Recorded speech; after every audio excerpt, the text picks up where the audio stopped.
స్థానిక ఎన్నికల విషయంలో టెన్షన్ పడాల్సిన అవసరం లేదేమో. ఎందుకంటే ఇప్పట్లో ఎన్నికలు జరిగే అవకాశం లేదు అనేది ఒక లెక్క చెప్తున్నమాట. ఎందుకంటే స్థానిక ఎన్నికలు వాయిదా పడే అవకాశం ఉంది. వాస్తవానికి సెప్టెంబర్‌లో జరిగిపోతాయని అన్నారు.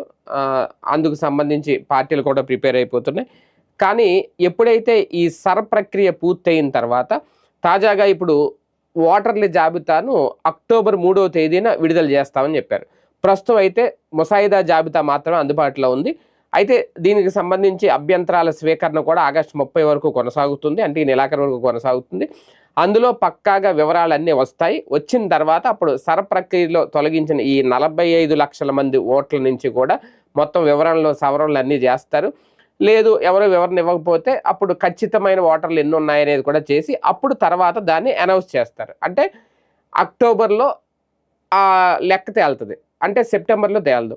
ఆ లెక్క తేలకుండా మరి ఈ లోకల్ ఎన్నికలు నిర్వహిస్తారా? అలాగని చెప్పి ఇప్పుడు వాస్తవానికి పాత ఓట్ల జాబితా ప్రకారమే ఈ ఎన్నికలు జరగాలి. ఇప్పుడు ఓట్లు వాళ్ళకు తొలగిస్తే సర్లో గనక రేపొద్దున్న ఇప్పుడు డిజిటలైజేషన్ చేస్తున్నారంతా. అక్కడికి వెళ్ళిన తర్వాత ఆన్ ద రికార్డ్ ఆన్‌లైన్‌లో వాళ్ళ ఓటు కనిపించదు. అప్పుడేంది పరిస్థితి? వాళ్ళు గందరగోళానికి గురవుతారు.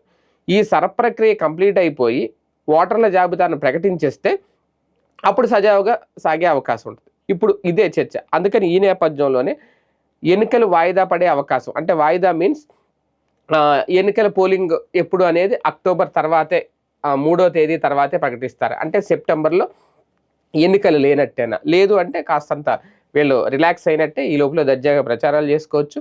దీని మీద అఫీషియల్‌గా ఇంకా క్లారిటీ లేదు గానీ ఒక అనుమానం అయితే